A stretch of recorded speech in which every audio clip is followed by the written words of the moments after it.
Podium, mardi 21h sur TV Rogers.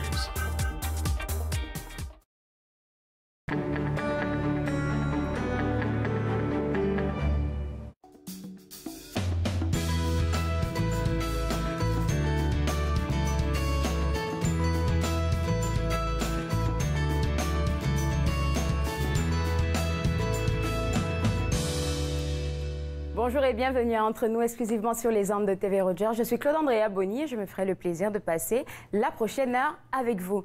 À notre émission, nous recevons régulièrement l'organisme Meet the Keeper et eux, leur but est d'apporter des soins et un environnement sécuritaire à des animaux qui sont délaissés ou peut-être qu'ils reçoivent un appel de maltraitance et puis ils vont rechercher juste l'animal.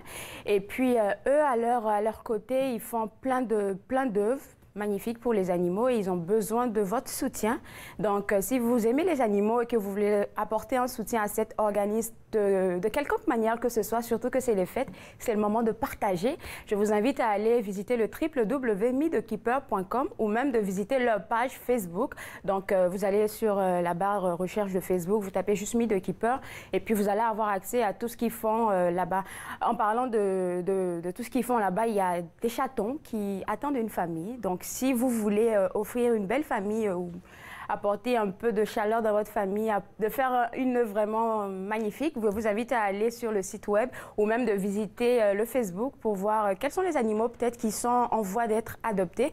Et puis, vous pouvez vous offrir ça à vos amis, à votre famille, à vos enfants. Donc, je vous invite vivement à aller visiter le www.meetthekeeper.com pour faire un geste. Je vous parle maintenant du Musée de la Banque du Canada. Sûrement que vous le savez, mais peut-être que vous ne l'avez pas encore. Le nouveau billet de $10 avec en figure Viola Desmond. Alors, si vous ne l'avez pas, c'est le moment de vous le procurer parce qu'il y a une échange de billets qui est offerte au Musée de la Banque du Canada. C'est cette fin de week-end, donc le 1er et le 2 décembre, de 13h à 15h, vous vous rendez là-bas avec vos anciens billets et eux, ils vont vous les renouveler tout simplement. En parlant de Viola Desmond, ils organisent ou ils ouvrent une exposition qui commence le 30 novembre 2018 au 12 mai. Ça vous parle de cette dame, comment elle a pu se démarquer dans la communauté, qu'est-ce qu'elle a fait, pourquoi est-ce que c'est elle qu'on a choisi pour le billet. Donc, si vous avez envie de connaître l'histoire de cette dame, je vous invite vivement à aller visiter cette exposition dénommée Femmes de valeur qui ouvre ce 30 novembre, donc aujourd'hui jusqu'au 12 mai 2019. Vous êtes invité à visiter le site web qui s'affiche à l'écran. C'est un peu long, je ne vais pas le dire, mais vous le voyez à l'écran. Vous pouvez visiter le site web et puis préparer votre venue là-bas. C'est Noël, c'est la magie de Noël qui commence, il y a des lumières partout. Quand je rentre à la maison, je suis toujours émerveillée parce que toutes les maisons sont illuminées. Eh bien, au Musée de l'Histoire, au Musée canadien de l'Histoire, hier, il y a eu l'illumination de l'arbre de Noël. Donc, si vous n'avez pas eu l'occasion de participer à cette activité-là, il reste allumé pour tout le temps. Je pense qu'il reste allumé jusqu'à la fin décembre ou jusqu'au 7 janvier. Je ne suis pas tellement sûre, mais vous pouvez aller sur le site web pour savoir qu'est-ce qui se passe avec eux. Mais hier, quand le sapin a été illuminé, en même temps, le marché de Noël a été ouvert de leur côté. Il y a plus de 80 artisans qui exposent leurs œuvres là-bas. Si vous avez encore du mal par rapport à vos idées cadeaux, vous cherchez quoi offrir, c'est le bon moment, le bon lieu pour vous y rendre et puis pour voir un peu qu'est-ce que vous pouvez offrir. Vous allez avec votre feuille de cadeaux avec les noms. Puis vous allez avoir tout ce que vous pouvez imaginer ou même pas imaginer là-bas parce qu'il y a vraiment 80 artisans qui sont là-bas et ça fait une multitude de choix pour vous.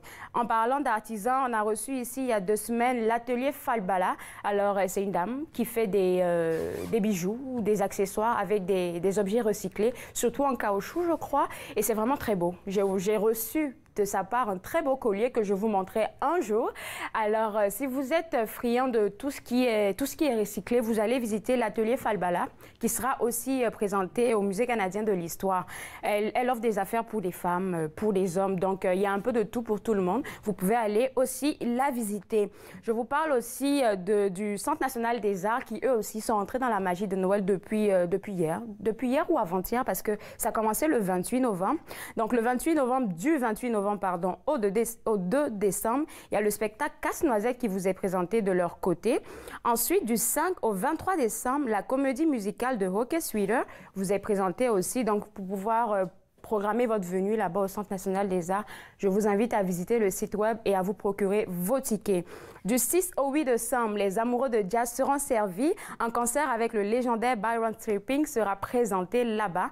Et si vous voulez avoir vos tickets, commencez dès maintenant parce que de ce que j'entends, il y a des tickets qui partent vite, vite, vite, vite. Donc, je vous invite à aller visiter le site web du CNA et puis à prendre vos tickets. Le temps des fêtes, c'est un temps de retrouvailles. C'est aussi un moment de partage. Et moi, je vous invite au déjeuner des flocons qui se passe du côté du Centre social communautaire Vanier. C'est eux qui l'organisent. C'est un moment d'offrir ce que vous avez à la communauté, à des personnes qui sont dans le besoin. Donc, tout cela se passera le vendredi 7 décembre. Si vous avez envie de faire un don, vous voulez apporter quelque chose, faire quelque chose qui va vous-même vous toucher, parce que faire du bien à quelqu'un, ça se fait du bien soi-même, je vous invite à visiter le site web du Centre social communautaire Vanier et puis aller essayer de savoir comment est-ce que vous pouvez contribuer d'une quelconque manière. Et puis, vous allez participer et on se voit le vendredi 7 décembre là-bas parce que TV Rogers sera là-bas. Aujourd'hui, à l'émission, on parle de chorale de Noël, on parle de plein d'affaires. Restez connectés. Vous regardez Entre nous sur les ondes de TV Rogers.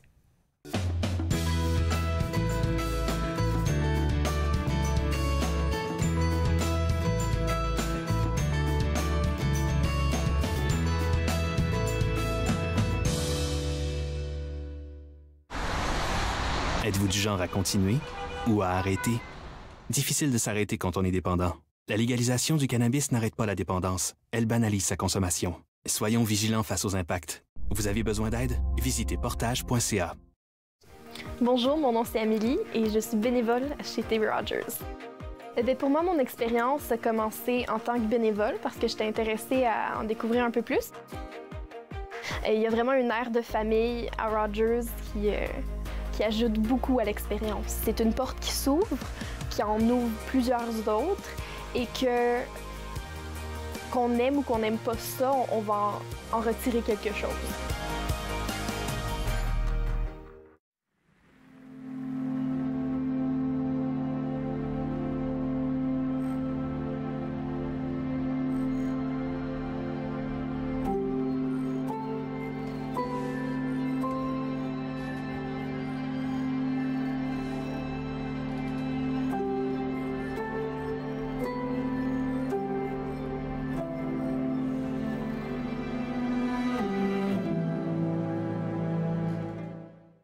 On a le sentiment d'appartenir à un groupe à la grandeur de l'Ontario. Être franco-ontarien, lutte, combats éditoriaux. Vendredi 15h30 sur TV Rogers.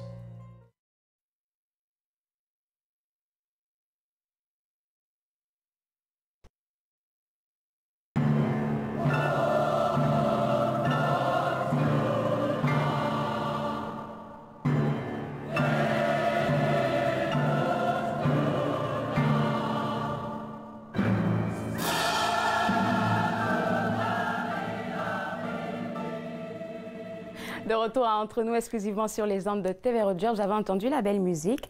Alors, je suis avec M. Robert Filion, qui est le directeur musical de la chorale de l'Université d'Ottawa. Et puis, ce qu'on entendait là, c'est fait par votre chorale? Oui, justement, c'est un extrait de notre concert du mois d'avril dernier. C'est un classique, hein, ce... C'est un grand classique, oui, Carmina Burana de Karl Orff. En fait, je connaissais pas le nom, et puis, mais je connais la musique, je connaissais pas le nom, et puis je suis allée, je dis, OK, c'est vraiment des personnes qui ont fait ça. Alors, dites-moi, on ne devient pas directeur musical comme ça, hein? Non, non. Et en fait, la chorale qui chante, c'est la chorale de l'Université d'Ottawa. Quand je suis parti de mon petit coin de pays, dans le nord de l'Ontario, pour étudier à l'Université d'Ottawa, je suis arrivé en musique. Et tout de suite, j'ai été impliqué avec cette chorale-là en tant qu'assistant à l'assistant-chef. J'ai aidé aux auditions, etc. Assistant à l'assistant-chef. C'est ça. D'accord. Et j'ai chanté un petit peu avec eux quand j'étais étudiant. Ensuite, je suis revenu pour aider à certains concerts, participer à certaines tournées en Russie, entre autres, en Alsace. Wow. Et finalement, au printemps dernier, on m'a demandé de diriger la chorale de façon permanente. Donc, Ça met beaucoup de stress, non? Non, c'est pas trop pire. C'est mon métier, donc on s'y fait. On se sent à l'aise, là. C'est ça. Ouais. OK. Et la chorale d'université, je sais qu'il y a une faculté de musique à l'université. Oui. Donc, c'est juste des personnes qui sont dans la faculté de musique ou... Non, pas nécessairement. En fait, les élèves de la faculté de musique doivent prendre des cours de chorale pendant 2 ans. Okay. Et là, il y a des chorales seulement d'élèves en musique. Ça, c'est dans leur horaire du jour. D'accord. Et depuis à peu près 80 ans, il y a cette chorale communautaire de la communauté universitaire. Mais c'est ouvert à tout le monde, là. Il y a des étudiants, il y a des gens qui travaillent sur le campus et il y a plein de gens du restant de la communauté qui se joignent à ce groupe-là. Une 60aine de personnes, bon an, mal an. 60aine de personnes? Oui. OK, donc la chorale actuelle, elle a 60 personnes. Oui. Vous arrivez à gérer tout ça comment? C'est une grosse équipe, là, parce que... Tout le monde a des partitions, tout le monde a un plan à suivre. Puis moi, c'est de m'assurer que le plan est bien suivi puis qu'on fait de la belle musique. Donc, oui. Wow! Et parlant de belle musique, vous avez un concert qui s'en vient bientôt pour Noël, hein? Oui, on a un grand concert où on célèbre un peu les fêtes des Lumières autour du solstice d'hiver un peu partout à travers le monde. Okay. Il n'y a pas que Noël qui arrive à ce temps-ci de l'année. Il y a la Niepi, il y a la Diwali, toutes sortes de fêtes qui se passent un petit peu partout. Diwali, c'est en Inde, hein? C'est ça, oui. Ça me rappelle parce que j'ai tourné un peu là-bas et je me rappelle que c'était extraordinaire. Des grandes fêtes avec chacune leur couleur, si on peut dire. Oui. Et on a une narratrice avec nous, Annick Léger, qui lit un texte de Louis Lafrenière qui explique, pas qui explique, mais qui raconte une partie de la tradition de chacune des fêtes. Comme sur l'Hanouka, c'est l'histoire d'un petit garçon qui veut pas aller à l'Hanouka avec sa famille parce qu'il va revoir son cousin avec lequel il s'est chicané la dernière fois, puis ils se sont pas réconciliés. Donc, il y a des histoires de sorcières, de dragons mangeurs d'enfants, etc. Donc, on explore toutes ces choses-là. Et entre ça, on fait la musique de ce coin du monde-là. Pas nécessairement la musique de Hanouka, mais de la musique de ce temps-là de l'année et qui représente ces cultures-là. Par exemple, on fait de la musique balinaise, un peu genre gamelan avec des gongs. Sérieusement? Oh là là! Et puis, ça prend combien de temps pour préparer un concert de ce genre? Ben, on est là-dessus depuis le début septembre. Donc, septembre, octobre, novembre, décembre. Donc, 4 mois de préparation. Ben 3 en fait parce que le concert est le 2 décembre, donc on a... Ah oui, ça, oui à peine. Oui. Oh mon Dieu. Et puis combien de musique est-ce que vous présentez? Il y a en tout à peu près 70 minutes de musique, là. 65-70 minutes de musique. Sérieusement? Oui. Wow! Et puis, je suis tellement curieuse, je me dis que j'ai pas une bonne voix, une belle voix aussi. Fait que je suis pas sûre de pouvoir participer à ça. Mais ça, c'est la magie des chœurs. Quand on chante en chœur, je ne sais pas pourquoi, c'est un mystère, si on peut dire. Tout le monde avec une voix ordinaire, je veux dire ordinaire, ou des belles voix, on met ça ensemble et il en ressort seulement le beau des voix. On n'entend pas le moins beau. Le moins beau, on dirait qu'il se fond et ça se perd, et on entend juste le beau. Donc, moi, j'appelle ça la magie de chanter dans des chorales. Tout d'un coup, on a l'impression que, mon Dieu, je chante mieux. Il y a le soprano, les sopranos, les altos, ténors et basses. Mon Dieu. OK. Et puis, par rapport aux artistes qui font, en tout cas, les instruments... Oui. Bon, on a un pianiste avec nous, Nick Rogerson, qui est notre pianiste attitré, qui est là à toutes les répétitions, qui joue avec nous. Et on a un invité, Alvaro, qui fait des percussions d'un peu partout dans le monde. Alvaro, c'est... Des Minaya. Okay. Ouais. Et il joue, il fait des percussions dans les pièces d'inspiration autochtone qu'on fait, mais jusqu'à les pièces de Hanouka, de Bali, toutes ces choses-là. Donc, on a des percussions du piano. Décembre. Oui. Ah, et puis, c'est juste le 2 décembre que ça sera présenté? Seulement le 2 décembre à 15h, à l'église Saint-Joseph, au coin de Cumberland et Wilbrod. Wow. Juste sur le campus de l'université. OK, ben moi, je vous invite à participer à cet événement parce que ça se passe juste une fois. Allez sur le site web et puis essayer en parlant de ça, où est-ce qu'on prend les tickets?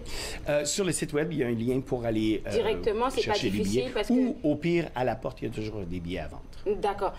On a parlé de ce qui s'en vient pour décembre et tout, mais je pense que vous avez un grand événement qui s'en vient pour 2019. Hein? Exactement, oui.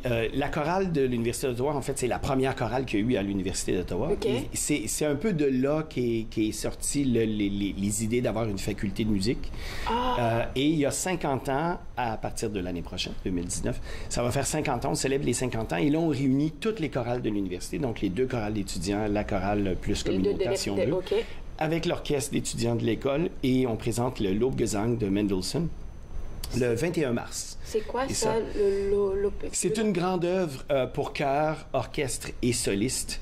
Et c'est une des grandes œuvres du répertoire, un peu comme le Carmina Burana, moins connu, mais une grande œuvre du répertoire romantique que tout le monde va bien aimer, c'est certain. Et puis, comment vous comptez fêter ça sur une semaine ou juste une fin de week-end? En fait, je pense qu'il y a des activités toute l'année à l'École de musique, mais ça, c'est le grand concert, disons, de la fin de la saison 2018-2019, avec tous les grands ensembles de la faculté de musique.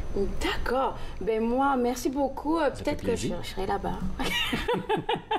Moi, je vous invite vivement à visiter le site web et puis aller prendre vos tickets pour le concert qui s'en vient le 2 décembre. C'est dans quelques jours, on va dire 2 jours, dans 2 jours, dimanche. Donc, vous êtes invités à y participer et puis à entendre de la bonne musique venant de chez nous. On prend une toute petite pause et juste après la pause, on parle avec un représentant de l'Université Saint-Paul. Vous regardez Entre nous sur les ondes de TV Rogers.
De retour à Entre nous, exclusivement sur les ondes de TV Rogers. Je suis maintenant avec M. Bouma Maïcha, je le dis bien, de la Faculté des sciences humaines, counseling et spiritualité de l'Université Saint-Paul. Alors, dites-moi, on va parler du programme. Vous êtes professeur, vous m'avez dit, en counseling. C'est quoi ça, le counseling? Alors, le counseling, c'est une profession qui est d'intérêt aux personnes qui sont intéressés à aider les autres, aider les autres à trouver du sens à leur vie, aider les autres à travailler sur leurs liens relationnels, par exemple, et qui sont orientés vers la profession de psychothérapie. Donc, en général, en santé mentale. OK. Moi, quand on a parlé d'aide et tout, j'ai tout de suite pensé aux assistants sociaux. Donc, ça n'a rien à voir avec ça. Hein. C'est distinct. Non, la formation que nous faisons, c'est préparer effectivement les professionnels, futurs professionnels en santé mentale, qui s'orienteront vers la psychothérapie. C'est-à-dire aider les personnes à trouver de l'équilibre sur leur santé psychologique. Et ça, comme j'ai dit au début, c'est un programme combiné, donc counseling et spiritualité. Exact. Où est-ce que c'est venu l'idée même de joindre les deux? C'est ça. Alors, l'idée de joindre les deux, c'est que nous accordons de l'importance à l'aspect spirituel de la personne que nous accueillons ou que les psychothérapeutes accueillent dans leur pratique, les valeurs fondamentales de ces personnes, la place qu'ont ces valeurs. Et voilà, donc nous donnons de la place à ça dans le processus psychothérapeutique, d'où la combinaison effectivement de counseling et spiritualité. Donc, quand vous avez parlé de valeurs, c'est quoi les valeurs des aptitudes et des valeurs que quelqu'un peut avoir pour entrer dans ce programme-là? Parmi les valeurs auxquelles je peux penser, notamment l'ouverture, ça représente les valeurs notamment de l'université, entre autres l'ouverture à quelqu'un qui est engagé dans sa communauté, c'est-à-dire orienté vers l'aide aux autres, quelqu'un qui est ouvert à la spiritualité. Voilà, à toutes sortes de spiritualité. Exactement, toutes sortes de spiritualité. La spiritualité, pour nous, nous la prenons comme présentée par la personne que nous accueillons. Donc, c'est selon la définition de cette personne-là. Et puis, comment vous vous êtes rendu je sais, forcément, on a parlé des valeurs, forcément, parce que vous aimez aider mais comment vous êtes rendu à vous dire, oui, c'est ça que je veux faire comme métier? Bien. Pour moi, personnellement, effectivement, ça rejoignait mes valeurs, définitivement. Et je me disais, c'est une profession qui est, comme beaucoup d'autres, mais une profession qui est prometteur, si je peux le dire comme ça, et qui rencontrait surtout mes valeurs personnelles. Et comme je suis orientée vers l'aide aux autres, vers l'aide aux relations aussi, alors ça m'a beaucoup parlé. C'est comme ça que j'ai fait mon choix. OK. Le programme de counseling et spiritualité, c'est nouveau à l'Université Saint-Paul? Le programme n'est pas très nouveau. Il existe depuis quelques décennies, en fait, que nous faisons. Le nom aurait pu changer, comme des noms changent à travers l'histoire, mais c'est depuis une quarantaine d'années que cette profession, les personnes sont formées dans cette profession à l'Université Saint-Paul. C'est de là-bas que vous avez été formé? Personnellement, j'ai fait ma maîtrise et mon doctorat là, effectivement. Wow. Oui, c'est ça. Puis du coup, vous êtes là à travailler même pour... c'est bien, c'est bien. Et puis, dites-moi comment ça s'organise le travail avec les étudiants. Il y a plusieurs peut-être matières. C'est quoi les différentes matières que vous offrez? Alors, les étudiants qui nous arrivent à la maîtrise ou au doctorat, nous avons des cours théoriques que nous enseignons, donc beaucoup de cours d'orientation en psychologie, et en d'autres sciences humaines. Surtout, il y a aussi une présence de la pratique. Donc, les étudiants apprennent sur le champ à comment aider les autres. Nous avons un centre de counseling, effectivement, où les personnes peuvent pratiquer un stage en individuel, en couple, famille. Et nous encourageons nos étudiants aussi à se connecter avec la communauté en faisant un stage externe aussi. Donc, il y a possibilité dans ce programme de faire un stage interne et un stage externe, pardon. Donc, on va dire, c'est vraiment au master et au doctorat qu'on fait le stage pratique ou ça commence depuis le début? Parce qu'allier théorie et pratique, ça apprend beaucoup en même temps. C'est vrai. Évidemment, nous avons un bac en relations humaines qui fait partie de l'école de counseling spiritualité, mais sur la pratique commence à la maîtrise. C'est là qu'on commence le stage interne et externe aussi. Et le centre que vous avez de counseling, quels sont les services offerts? Surtout si la personne, on va dire, nous par exemple, quand j'étais aux études, je suis diplômée en relations publiques, on avait on avait nos bureaux, notre agence de relations publiques à la Cité. Et puis là, on interagissait avec nous-mêmes, on faisait des conférences de presse ensemble. Donc, est-ce que les étudiants là, rendus là à votre centre, ils travaillent entre eux pour des pratiques ou bien c'est vraiment des gens de l'extérieur qui viennent et qui consultent? Nous faisons les deux. Les cours pratiques, effectivement, permettent aux étudiants de faire des jeux de rôle en classe ou même au centre. Il y a 2 ans, il y a eu un grand lancement du nouveau centre de counseling qui est ouvert au public. Et donc, les étudiants ont la chance, effectivement, d'accueillir des personnes en individuel, en couple ou en famille pour faire le stage. Les étudiants sont accompagnés par des professionnels expérimentés dans les domaines aussi des superviseurs cliniques. De professeurs cliniques, de superviseurs cliniques, qui appartiennent tous à un ordre professionnel, notamment l'ordre de psychothérapeutes autorisés de l'Ontario et d'autres. Super intéressant. Je vous garde, on va prendre une pause. D'accord. Juste après la pause, on continuera de découvrir ce beau programme qui est le counseling et spiritualité de l'Université de Saint-Paul. Vous regardez Entre nous sur les ondes de TV Rogers.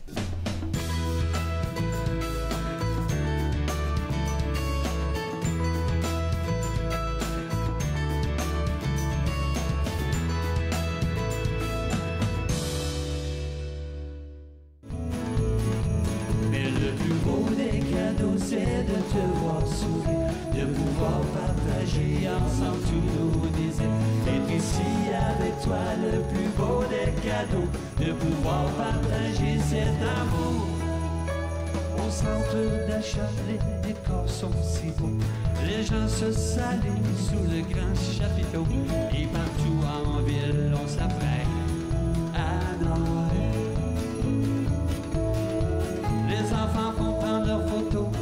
avec le Père Noël. Dans les boutiques on affiche des choses les plus belles. Il y a de l'amour en l'air, sous le ciel. Mais le plus beau des cadeaux, c'est de te voir sourire, de pouvoir partager ensemble tous nos désirs. Et puis si avec toi le plus beau des cadeaux, de pouvoir partager cet amour. C'est le plus beau des cadeaux.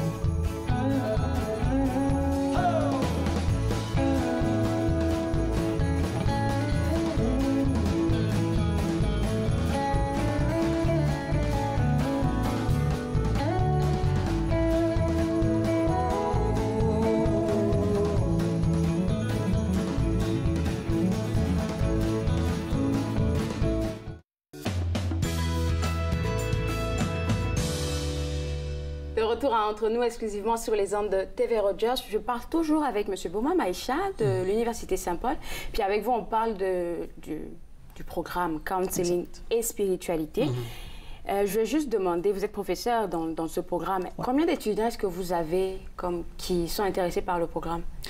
Le programme reçoit plusieurs demandes, plusieurs centaines de demandes, et nous accueillons surtout autour de 60 étudiants chaque année dans les deux langues, en français et en anglais. Okay. Et voilà, donc en termes de nombre, c'est autour de ça.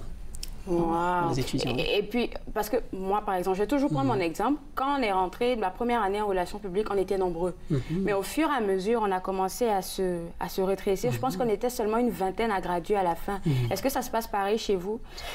Parce que aider quelqu'un, je me dis, ça demande beaucoup, hein? Oui, ça demande beaucoup. Ce que nous observons est que la grande majorité de nos étudiants, il y a des années où la majorité d'années, c'est le 100% qui gradue. L'encadrement, il est très bien, il est très fort. Et l'engagement de nos étudiants, on le voit. Donc, c'est un programme professionnel. Donc, il y a beaucoup de motivation pour ces étudiants qui sortent de là et ont la chance de faire la différence dans leur communauté. Voilà. On dit toujours que les femmes sont plus elles sont plutôt maternelles, et tout. Okay. Il y a plus de femmes que d'hommes dans votre programme parce que... Ça, c'est vrai, nous remarquons ça. Il y a plus de femmes qui viennent se joindre au programme. Il y a certains hommes aussi. Et, pas beaucoup, hein? Il n'y a pas autant que les femmes, effectivement. Oui. Ce que nous observons est que femmes et hommes sont quand même très motivés, très engagés dans le processus d'études. Je suis vraiment étonnée d'entendre que c'est un 100% qui arrive à terminer. En grande majorité, oui. Et il y a quand même une grande motivation à faire le programme parce que les personnes qui sortent de là, ils vont effectivement faire soit de la pratique privée. C'est un programme qui est reconnu par l'Ordre des psychothérapeutes de l'Ontario. Donc, ils peuvent travailler comme en pratique privée. Ou ils peuvent aussi être engagés dans des organismes communautaires et dans d'autres, soit au gouvernement et par d'autres employeurs. Dépendamment de l'homme et de la femme, est-ce que l'approche est différente par rapport à ce que vous donnez comme cours ou de la manière dont vous approchez vos étudiants? Non, il n'y a pas de différence. Nous donnons la même matière à tout le monde, hommes et femmes, définitivement, oui. Et puis là, je vais juste aller dans un cas de figure que peut-être vous n'avez jamais imaginé, mais vous commencez avec un étudiant qui se dit apte à vouloir travailler ou à faire ce programme, et puis vous sentez qu'il n'a pas vraiment cette aptitude-là à aller jusqu'au bout. Qu'est-ce que vous faites? C'est une très, très bonne question. Donc, la façon dont la formation est faite, nous avons des évaluations périodiques. D'accord. L'étudiant est évalué 2 fois par semestre, évalué par le professeur clinique, évalué par le superviseur clinique. Et donc, il y a des recommandations qui sont faites à l'étudiant au fur et à mesure qu'il avance dans le programme. Évidemment, dans des cas où ça ne marche pas, nous pouvons recommander que l'étudiant se retire du programme. C'est des cas rares qui arrivent, ça arrive très rarement, où l'étudiant aussi, parce que c'est un programme qui aide la personne à se découvrir aussi. Oui, forcément. On pourrait aussi dire que, bon, je trouve que le programme, il est pour moi, ou je trouve que je peux me trouver mieux ailleurs. Ouais. Si j'ai fait un programme, vous avez parlé de relations humaines que vous avez fait, est-ce que c'est possible de rentrer comme pour faire le master en counseling et spiritualité? Donc c'est notre programme de bac attaché effectivement au programme de maîtrise pour le counseling. Et si je viens d'autre part? Oui, nous encourageons et nous recevons aussi beaucoup de demandes d'étudiants qui viennent avec un bac en psychologie, avec un bac en travail social ou d'autres sciences humaines, sciences sociales connexes, quoi. Ouais. Donc voilà, nous accueillons des personnes de partout, à l'international comme à l'interne au Canada. Selon vous, c'est quoi la partie la plus difficile à faire en tant que professeur ou le professeur, d'abord, c'est l'ami des étudiants. Donc, en tant que professeur, et puis, comment vous organisez tout ça? Quand vous regardez tout ça, qu'est-ce que vous trouvez difficile à faire?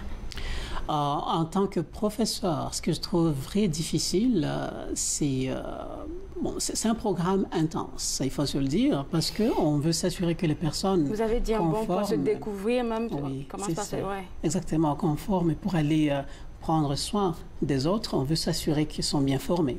Donc c'est intense. Il y a beaucoup de choses à gérer à la fois. Donc ça, il faut être bien organisé pour le faire du côté du professeur et de l'étudiant. Et on se découvre au fur et à mesure. Hein, donc on trouve aussi qu'il y a du travail qu'on a à faire de sa part. Et donc, on s'y met aussi. Et on encourage nos étudiants aussi à le faire. Donc, de ce que je comprends, de tout ce qu'on vient de se dire, vous avez 2 centres de counseling, comme un qui est ouvert à toute la communauté, ou vous en avez un seul? Il y a un seul centre de counseling qui est ouvert à toute la communauté. Par contre, nos étudiants peuvent aussi recevoir de services de counseling, ceux-là qui en ont besoin. Nous avons 2 psychothérapeutes engagés pour ça, donc pour les aider sur rendez-vous. Mais le centre est ouvert au public pour du counseling individuel, de couple et familial, et c'est dans les 2 langues, en français et en anglais. Et la formation aussi, c'est dans les 2 langues. Est-ce que vous pensez que les médias sociaux ont un impact sur les personnes avec vos manières d'enseigner, par exemple? Sur les personnes, c'est-à-dire sur les étudiants. Sur peut-être les personnes que vous recevez. Moi, je visualise déjà quelqu'un qui arrive et puis on entend que tu fais peut-être des recherches. Si tu arrives au centre de counseling, tu te dis que c'est un étudiant qui va te recevoir. Est-ce qu'ils sont rétractaires? Évidemment, il peut y avoir ce sentiment de dire est-ce que la personne a l'expérience de m'accompagner, mais ça fait partie du processus. Avoir un doute, ça fait partie du processus pour que l'étudiant ait le temps de bâtir la relation avec son client, sa cliente. Et évidemment, la personne est rassurée, entre autres, par la compétence de l'étudiant, parce que avant de les mettre à accompagner les personnes, il y a une formation de base qu'ils reçoivent et il y a quand même le fait que l'étudiant est accompagné, il n'est pas seul dans ce stage-là. C'est lui qui reçoit et puis on a parlé du psychothérapeute peut-être qui est derrière lui, ou c'est le psychothérapeute qui reçoit et lui il est juste en observation? L'étudiant reçoit les clients et il y a les séances qui sont effectivement évaluées par le superviseur et les professeurs cliniques et cela permet effectivement de donner à l'étudiant la rétroaction qu'il faut pour mieux accompagner ses clients. Est-ce que c'est déjà arrivé que, par exemple, quand j'ai parlé tout à l'heure des personnes rétractaires, comment est-ce que vous arrivez à gérer ça? Puis est-ce que ça a pris aux étudiants de faire face à ce genre de... Ouais.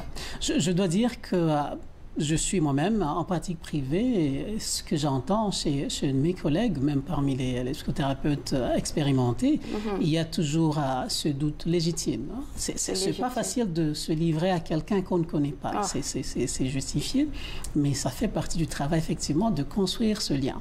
Et donc oui, nous entendons ça chez nos étudiants ou chez les clients que nos étudiants reçoivent, évidemment. Et les étudiants sont formés effectivement pour être capables de rassurer, de bâtir cette relation sécuritaire, ce qu'on appelle le lien thérapeutique avec leurs clients. À l'université, comme lorsqu'ils seront sortis de l'université. Et puis quand ils sont sortis de l'université, on ne veut pas dire que vous leur trouvez du travail parce qu'il faut faire face ou vous les aidez dans la recherche? Évidemment, il y a un bureau de stage qui accompagne nos étudiants. Mais nos étudiants, comme je disais tantôt, qui sortent de l'université, ils ont plusieurs options. Ils peuvent chercher de l'emploi comme tout le monde qui gradue de l'université. Et aussi, ce que nous trouvons davantage ou d'avantageux pour nos étudiants, c'est qu'ils peuvent pratiquer par eux-mêmes. Évidemment, au début, ils peuvent se faire superviser d'abord, mais nous sommes accrédités encore une fois par l'Ordre de psychothérapeutes de l'Ontario, ou reconnus. Nous sommes aussi reconnus par l'Association canadienne de thérapeutes de couple et familiaux. Et ça leur donne un bon bagage. Exactement. C'est une reconnaissance qui dit que les personnes sortent de là en ayant effectivement les compétences auxquelles on peut s'attendre de quelqu'un qui a fait le programme. Est-ce que vous avez déjà reçu des personnes qui ont été référées à vous, comme dans votre centre de counseling? Oui, nous encourageons effectivement des références. Les personnes nous viennent de plusieurs centres communautaires qui nous réfèrent des clients individuels, en couple et en famille. Et nous encourageons ça toujours. C'est quand même un programme. Le suivi est très bien. Il est très bien soutenu. Et la qualité, ce que nous entendons de nos clients, effectivement, est qu'il y a une grande satisfaction. Et puis, l'approche doit être différente pour un couple ou une personne individuelle ou pour une famille, parce qu'il faut parler à plusieurs personnes. Est-ce que vous le faites séparément? Par exemple, si c'est une famille, vous leur parlez séparément ou ensemble? Très bonne question. Évidemment, l'approche pour les couples ou familles, on intervient au niveau du système. Même en individuel, on peut aussi intervenir au niveau du système. Mais lorsqu'on reçoit un couple ou une famille, on les reçoit effectivement ensemble. Des fois, il peut y avoir des moments où on va les accueillir en individuel, mais la majorité des séances, c'est ensemble. C'est ensemble pour pouvoir fixer le problème tout de suite là. Pour avoir outillé effectivement ces gens à trouver des solutions à leurs problèmes, à leur situation. C'est vraiment super intéressant, le don de soi et tout ça. Puis moi, je suis intéressée à faire le programme. Qu'est-ce que je fais? Est-ce qu'il y a des personnes qui sont habilitées là-bas à l'Université Saint-Paul à me recevoir, puis à me donner des outils pour... Définitivement, nous avons effectivement un centre de recrutement pour la faculté. Au niveau de l'administration, effectivement. Donc, c'est de contacter en allant sur le site de l'Université Saint-Paul. Nous avons aussi des conseillers académiques qui peuvent accompagner effectivement les étudiants potentiels. Nous avons souvent des portes ouvertes aussi que nous organisons. Donc, il faut surveiller ça sur le site web. Exact, oui. Merci beaucoup, M. Bouma. Et puis... moi, je vous dis félicitations parce que c'est un gros job que vous faites là. Merci.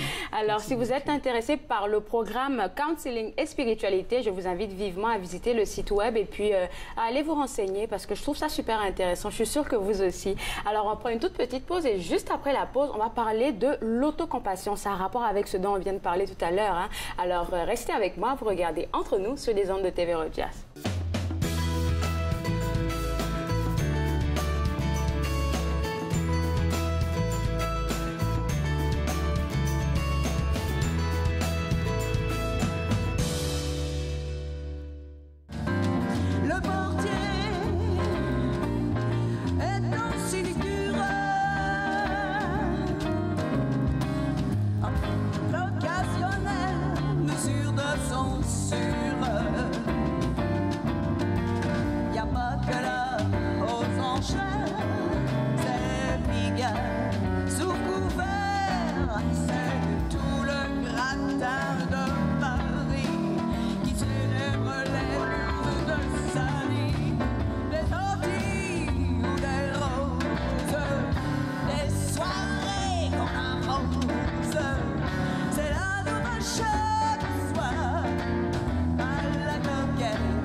retour à Entre nous exclusivement sur les ondes de TV Roger. Je sais que je vais sortir en bloc de, de cette émission parce que notre code de vie est là. Carole, bonjour. Bonjour, bonjour. Et puis, tu as suivi avec moi l'entrevue avec M. Bouma. Hein, oui, c'était... Pour être étudiant, même pour travailler dans ce domaine-là, il faut vraiment avoir beaucoup de compassion pour les autres. Hein. Absolument. Mais en fait, je dirais en premier lieu, peut-être pour soi d'abord. Hein? Alors, c'est un peu la définition de l'autocompassion, tu sais. Peut-être, je serais curieuse de savoir, toi, Claude Andrea, est-ce que ça t'arrive parfois d'avoir des propos négatifs à ton sujet, de te critiquer ou te juger, te dévaloriser, de te dire je suis pas assez ci ou je suis pas assez ça, je pourrais faire mieux, j'aurais pu faire une meilleure chronique. Oui. Je pense que mon producteur il est en train de dire oui là-bas. Je pense que oui. Mais tu sais, tu n'es pas unique. Ta situation, tu n'es vraiment pas unique dans cette situation-là. Tous les êtres humains rencontrent des défis vraiment face à leur discours intérieur. Oui. Fait que, alors, non, on est tous confrontés à des degrés différents, bien évidemment, à la voix de notre critique intérieure qui peut prendre toutes sortes de formes. Qui est toujours très forte à l'intérieur. Oui, pour certaines personnes, elle est plus forte que d'autres, mais c'est tous les êtres humains qui sont confrontés à ça. On a tous internalisé des histoires à notre propos, suite à nos expériences de vie, suite à notre vécu. Et certaines de ces histoires-là qu'on a internalisées sont des histoires qui nous rapprochent du meilleur de nous-mêmes, c'est-à-dire qu'elles nous permettent de bien avancer dans notre vie, d'atteindre nos objectifs, de donner le meilleur de soi. Mais il y en a plusieurs d'entre elles qui ont plutôt l'effet contraire. Elles diminuent peut-être notre lumière puis notre élan de vie. Fait que donc, on a tous ça. Fait que... Est-ce que tu dirais que, en parlant de ça, de ces actions ou de ces pensées qui diminuent notre lumière, est-ce que tu penses que ça part de l'auto-jugement comme... Absolument. Alors, c'est de la voix du critique intérieur qu'on appelle. Alors, c'est ces petites voix-là qui prennent la forme du doute de soi, qui prennent la forme de l'insuffisance. Par exemple, je peux me dire, je suis pas assez compétente, je suis pas assez bonne, je suis pas à la hauteur. Pour qui je me prends, je suis trop vieille ou je suis trop vieux pour faire tel ça, j'ai peur de me tromper, d'un coup que ça marche pas, je serai jamais capable de faire ça, je suis pas à la hauteur pour relever ce défi-là. Alors, c'est tout ça, ces voix-là qui surviennent à un certain moment dans certains types de situations. Fait que c'est facile vraiment de tomber dans le piège de l'autocondamnation. Puis, d'une certaine façon, ce que j'appelle devenir son pire ennemi plutôt que son meilleur ami. Fait que, donc, l'autocompassion, vraiment, en pratiquant l'autocompassion, ça permet justement de faire basculer ou transformer la relation qu'on a avec notre discours intérieur. OK. Fait que l'autocompassion, c'est ça, finalement. L'autocompassion, c'est d'apprendre à devenir un bon ami pour soi, devenir un allié pour soi. Fait que c'est une façon différente d'entrer en relation avec nous-mêmes. Fait que au lieu de se taper sur la tête constamment avec toutes sortes de phrases qui fait que notre énergie baisse, à ce moment-là, on apprend plutôt à devenir un bon allié pour soi. C'est ça que j'entends dire. Certains diront apprends à passer du temps avec toi-même. Oui, mais te connaître ou... Mais non, c'est au-delà de se connaître, c'est vraiment de cultiver... C'est comme si il y a comme le meilleur ami de soi, il est à l'intérieur de nous, ou le bon parent qui est à l'intérieur de nous, puis qui va être capable de nous souffler, nous chuchoter des mots, qui va faire qui va faire en sorte qu'on va être capable de prendre soin de soi, mais qu'on va être capable aussi de se donner les bonnes paroles justes pour être capable de rebondir, puis aller de l'avant dans ce qui est important pour nous, dans les objectifs qu'on veut atteindre, dans l'emploi qu'on veut avoir. Fait que, donc, c'est ça, être l'autocompassion. Alors, c'est de cultiver la bienveillance. Tu sais, dans notre société d'aujourd'hui, on valorise beaucoup, on dit beaucoup sois gentil avec tes amis, avec ton voisin, avec ta famille. Même si quelqu'un te fait du mal, pardonne. Oui, et puis repart encore vers lui, ça peut être un exemple. Tout à fait. Mais on valorise très peu le fait d'être bon avec soi. Très vrai. Et la première responsabilité qu'on a, charité bien ordonnée commence par soi-même. Donc, je peux m'offrir un spa, il faut obligé d'emmener quelqu'un. Oui, bien, c'est d'être un bon ami. C'est comme si, oui, je peux avoir le petit... tu sais, c'est toujours comme l'ange et le démon. Fait qu'il y a la partie de moi qui est mon côté ombre. Tu sais, mon côté ombre. Mais ce que je veux, par le bon parent, par développer mon meilleur ami, c'est d'aller chercher mon côté sage, mon côté lumière, finalement. Fait que d'aller l'élever, ce côté-là, en cultivant la bonne parole puis la parole bienveillante. Est-ce que tu veux qu'on prenne une pause? Parce que je sens qu'il y a quelque chose de très intéressant qui s'en vient après. Absolument, il n'y a pas de problème. Alors, juste après la pause, on va vous parler des 3 composantes de l'autocompassion. Vous regardez Entre nous sur les ondes de TV Rogers.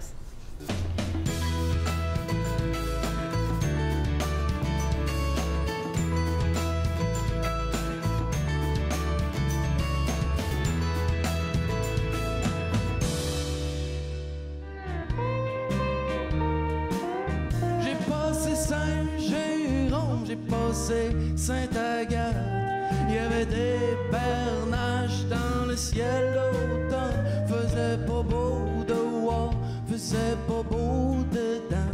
Il y avait rien de bon à radio, mais ça c'est pas surprenant. Un chemin de garnotte qui monte jusqu'à ta porte, puis des fleurs fanées que t'as mis dans des bottes, que t'as peinturé à la roulette russe, aux oiseaux de toutes sortes. À passer son temps, à passer tout le temps, on finit par plus savoir où aller. Here we go!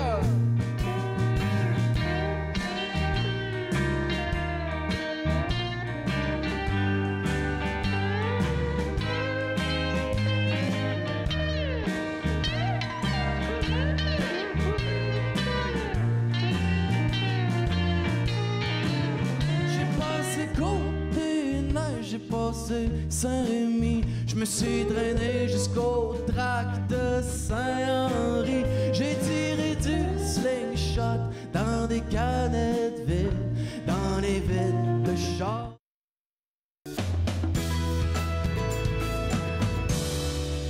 De retour à Entre nous, exclusivement sur les ondes de TV Rogers, on parle de l'autocompassion. Voilà, j'ai fait une bêtise tout de suite là, ou une petite faute rapide là. Je vais prendre de l'autocompassion pour moi là. Oui, tout à fait. Je vais pas me flageller. Exactement. Alors, avec toi, tout de suite, tu vas nous embarquer dans les 3 composantes de l'autocompassion. Je savais pas qu'il y avait même des composantes pour ça. Ben, en fait, j'ai amené le livre du docteur Christine Neff, qui est la personne, finalement, qui a fait vraiment connaître ce principe, ce concept d'autocompassion. Okay. Puis, elle explique dans son ouvrage « S'aimer » qu'il y a 3 composantes de l'autocompassion. La première composante, c'est être bienveillant envers soi, c'est-à-dire d'être compréhensif face à soi, particulièrement quand on vit des moments, oui, quand on se critique intérieurement, mais aussi quand on vit, par exemple, on va faire une erreur, on va vivre un échec, d'être compréhensif envers soi. Fait que ça, c'est la première composante de l'autocompassion. Être compréhensif. Être compréhensif. La deuxième chose, c'est de reconnaître son humanité. C'est-à-dire que comme je disais tantôt, tous les êtres humains font face à des défis, face à leur discours intérieur. On est tous des êtres imparfaits, dans ce sens qu'on va tous vivre comme êtres humains des défis dans la vie. Et on va vivre des moments difficiles. On va vivre des échecs, on va faire des erreurs parce que ça fait partie de l'expérience humaine. Alors, de savoir que je vais vivre, que ça fait partie de mon humanité, ça permet de mieux m'accueillir là où je suis et ça permet aussi de pouvoir m'accueillir là où je suis. Moins de flagellation, ça te permet, comme tu as parlé d'humanité, ça te permet de dire, OK, c'est mon cheminement, en fait. Je suis obligée de passer par là pour comprendre telle affaire ou peut-être telle affaire. Oui, je suis humain, puis si je vis un échec, je ne suis pas seule à le vivre. Il y a d'autres êtres humains aussi qui vivent un échec. Ça console, ça. Ça console, je me sens moins seule parce que souvent, quand je vis un échec, j'ai l'impression d'être seule alors que ça fait partie de... Tout le monde va vivre ça à un moment donné ou à un autre dans leur vie. Comme on va vivre la perte d'un être cher, tout le monde va vivre ça. On va tous se connaître des moments difficiles. Fait que ça, c'est la deuxième composante. Puis la troisième composante, c'est vraiment d'être présent en soi. C'est tout le principe de la pleine conscience, finalement. La pleine conscience, c'est d'être présent, accueillir mon expérience dans le moment présent tel où je suis présentement. Présentement, c'est difficile. Présentement, je vis une émotion difficile. Fait c'est s'accueillir. Fait qu'il y a ces trois composantes-là pour pratiquer l'autocompassion. Donc, tu as parlé de pleine conscience. Donc, actuellement, je vais dire, c'est un exemple, je vis un moment difficile. Il faut juste se le dire, accepter, et puis se dire encore que c'est humain. Oui. Puis avoir de la bienveillance. Donc, je pourrais partir de la troisième composante pour monter. Hein. Oui, absolument. C'est comme une pyramide. Tout à fait. Ou dire... Présentement, je viens de passer une entrevue. Ça n'a pas bien été. C'est un moment difficile pour moi. Ça fait partie de la vie. Ça fait partie des fois de la vie de vivre des expériences qui sont plus difficiles. Puis, la prochaine fois, ça va aller mieux. Ça va aller mieux. Alors, juste d'avoir cette parole bienveillante-là, déjà, il y a comme quelque chose qui s'apaise à l'intérieur de moi.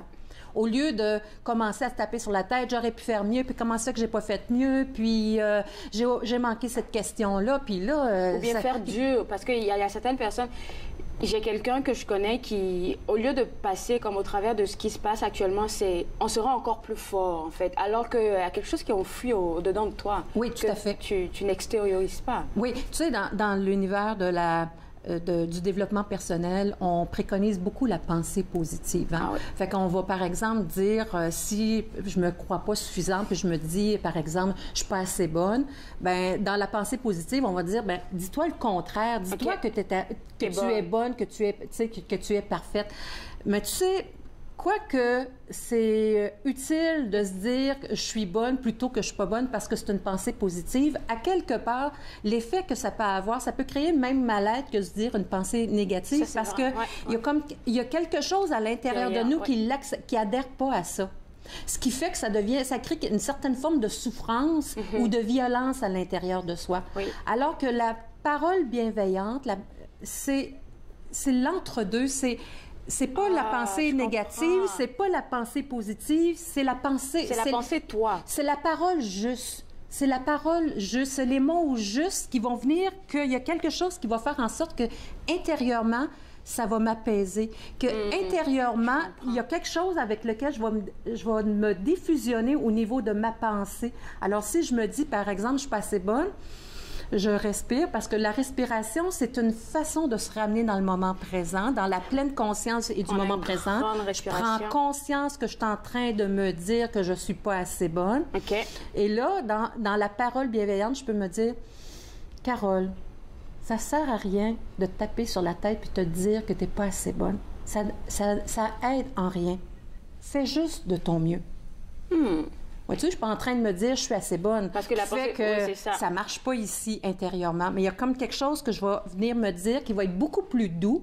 La bienveillance. Plus accueillant, tu sais, plus de considération, plus de sollicitude, plus d'égard envers moi qui va faire que ça va se prendre mieux. Fait que vraiment, c'est de développer, être notre meilleur ami, c'est vraiment une habileté à développer. Et plus on le fait, plus vous allez sentir les bénéfices. Moins d'émotions négatives que vous allez vivre, 2, beaucoup moins de stress, beaucoup moins d'anxiété, une meilleure santé mentale. Au contraire, les recherches ont démontré que plus on cultive l'autocompassion, la bienveillance envers soi, bien, plus augmente notre degré d'optimisme face à la vie, on est beaucoup plus positif, on est beaucoup plus joyeux et on entreprend plus facilement nos objectifs avec beaucoup plus de facilité et de légèreté, tu sais. Fait que c'est toujours une question d'être capable de s'observer, prendre conscience des moments où je me critique. Fait que ça prend beaucoup de présence à soi. C'est pour ça qu'on parle de pleine conscience. Parce que si je suis sur le pilote automatique, puis là, les voix circulent dans ma tête, puis je prie dedans, bien, à ce moment-là, j'ai pas le recul. Je suis pas capable de prendre le recul.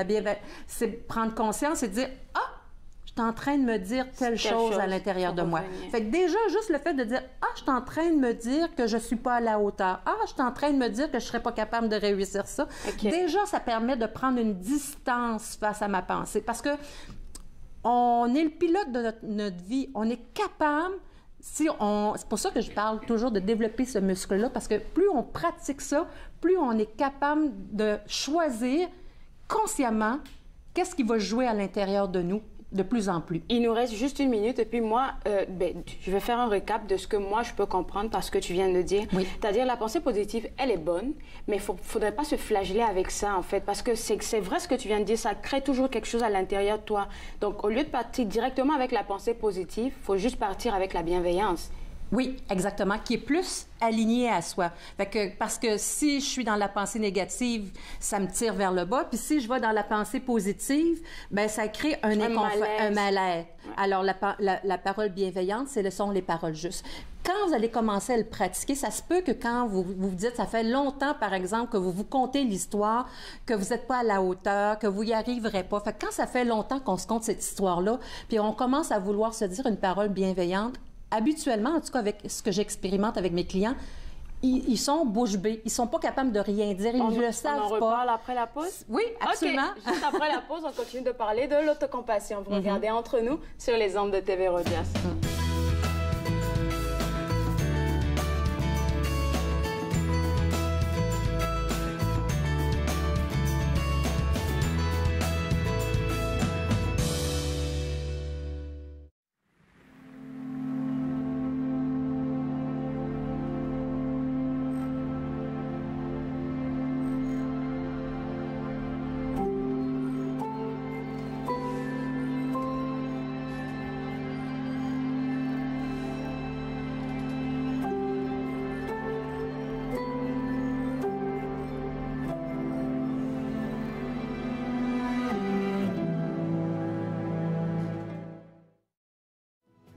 À la prochaine émission d'Émergence, je reçois Rachel Prudhomme qui nous parle de son amour profond pour son héritage autochtone.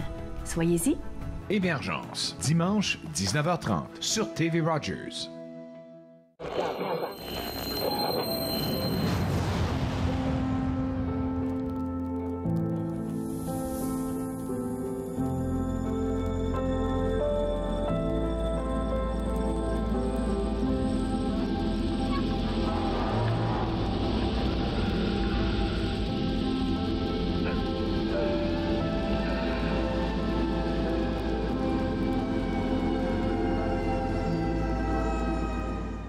Cette semaine, c'est mon bon ami, M.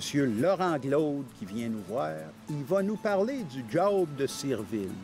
Fait que j'espère que vous allez venir par chez nous pour entendre ça. Bien que je te raconte, mercredi 19h30 sur TV Rogers. De retour à Entre nous, exclusivement sur les ondes de TV Rogers, à vos stylos, parce que là, maintenant, Carole va nous donner la bonne astuce pour vraiment pratiquer l'autocompassion. Oui, parce qu'on disait tout à l'heure que quand on commence à développer ce muscle-là, c'est normal que quand ça fait longtemps que je me conte une histoire à mon propos négative, que quand je commence à vouloir cultiver la bienveillance, que je sois un peu sans mots, je sais pas quoi dire. Fait que peut-être commencer l'entraînement, c'est d'avoir un journal pour les personnes que c'est plus facile pour eux d'écrire, d'avoir un journal d'autocompassion sur lequel chaque jour on prend le temps de s'arrêter puis de dire OK, une chose sur laquelle je me suis critiquée, puis après ça de dire OK, ça serait quoi une façon différente d'approcher ça si c'était 20 secondes, si c'était un meilleur ami, ben, qu'est-ce qu'il pourrait me dire à ce moment-là, puis de l'écrire. Puis graduellement, ça va développer cette capacité-là. Où est-ce que nous, on peut te joindre pour te consulter? Ah ben, à ce moment-là, visitez mon site, le www.carolterrio.com. Vous pouvez vous inscrire à mon infolette. C'était justement l'objet de mon infolette de ce mois-ci. Alors, merci beaucoup, Carole. Merci. Tu m'as allumé quelque chose, là. Alors, n'oubliez pas, la pensée positive, elle est bonne, mais essayez d'allier plutôt bienveillance. Et puis, vous commencez par là, la bienveillance, et puis vous allez monter vers la pensée positive. Je me suis fait le plaisir de passer 7 heures avec vous. Bon week-end à vous, et puis on se voit demain à la manifestation franco-ontarienne. Au revoir.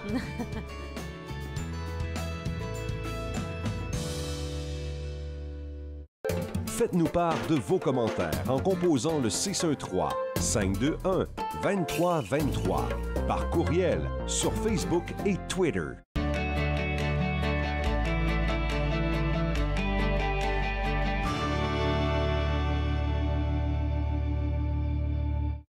Je m'appelle Daniel, je suis bénévole à TV Rogers. L'atmosphère à TV Rogers, c'est vraiment relax. Je m'ai fait accepter très vite.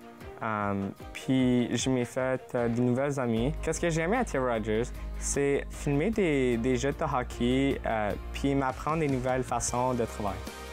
Assez ton mieux, venir aider ou n'importe quoi, de continuer, d'arrêter, de pas d'arrêter. On est tous ici pour vous aider.